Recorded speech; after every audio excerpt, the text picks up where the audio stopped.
Hey guys, today I get to talk to you about one of my new favorite movies, Love and Monsters. This movie surprised me so much. I'm so excited I finally get to talk to you about it. I feel like I watched it a little while ago and embargo is finally breaking today. This movie comes out this Friday, October 16th. It is a premium video on demand movie, so you can find it on places like Vudu and Amazon. It is going to be $19.99 to rent for a 48-hour period, or you can just buy it for $24.99. And trust me when I tell you, this is worth buying. So let's talk about it. Hey, Tessa from Mama's Geeky here. Thank you so much for stopping by my YouTube channel. Okay, well, you probably remember from the trailers, or if you haven't watched the trailers, here's the premise of the movie. This is no spoilers.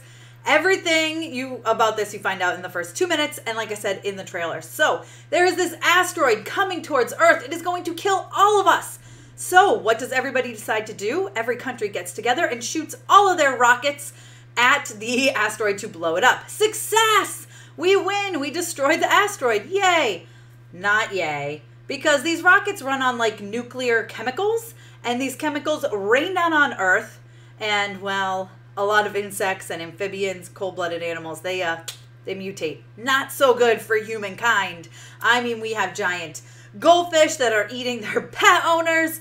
We have all sorts of giant insects that are creepy and gross. We have mutated frogs. I mean, it's so bad that humans are forced to go underground and live in bunkers. Now, this is like, I think it was like 98% or 97% of humans have been wiped out.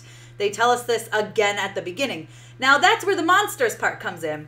But where does the love part come in? Well, this is part of the reason why I love this movie so much. Dylan O'Brien plays Joel, who is the lead character, and he is in love with a girl named Amy. Aw, so sweet, right? Well, the last thing they basically said to each other was, I love you, and they had to separate, right? Now it's 7 years later, and he told her when he was leaving, getting pulled away to go with his parents, and she had to go find her parents, he told her he would come find her. 7 years later, he's discovered her colony on the little ham radio they are using to communicate, and he knows where she is, and he decides, I'm going to go. Now, mind you, his colony has made fun of him for quite some amount of time, that he freezes in front of the monsters. He can't kill them. He's not a good survivalist, okay? Not a great survivalist. So for him to go to the surface and try to travel 85 miles is maybe not the smartest thing, but that's what's going to happen. He travels, he decides to travel from his colony to hers. A whole bunch of stuff ensues, and does he make it to her? I don't know. You will just have to watch the movie to find out. But I will say along the way, he meets Michael Rooker. And, well, his name's not Michael Rooker, but he's a survivalist guy, and he's got this little girl with him, and the two of them are so badass and so much fun. One of my favorite parts of the entire movie, actually, is them. And he creates a bestiary along the way. You know, he's drawing pictures of every every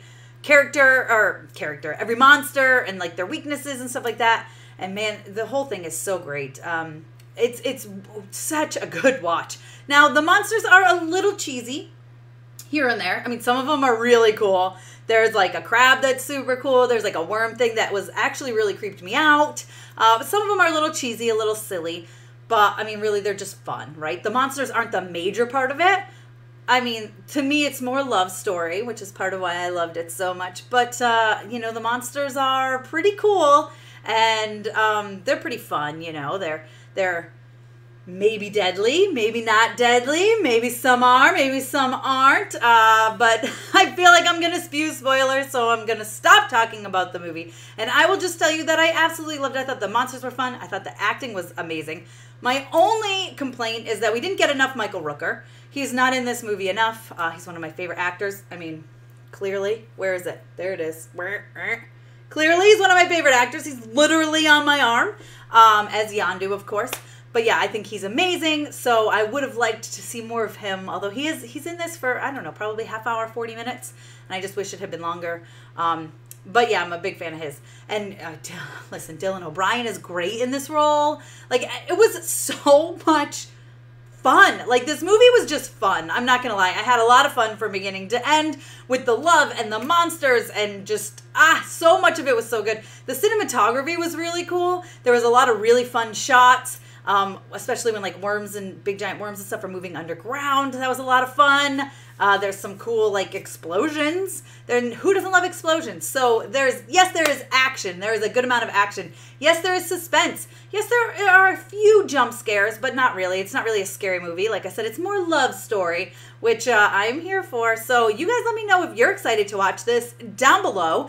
If by the time you get to this review, you have already seen it, let me know what you thought down below. Be sure to give me a thumbs up. Don't forget to subscribe. Hit the notification bell so you don't miss out on more videos like this one. And stay tuned because I have an interview coming with one of the stars of this show. And I can't wait for you to see it. Stars of this movie, I should say. It's not a show. It's a movie. Be sure to follow me over on Instagram and Twitter. I'm at Mama's Geeky over there. Be sure to give me a thumbs up, subscribe, hit the notification bell because you don't want to miss that interview. Thanks for taking the time to watch this, guys. See ya.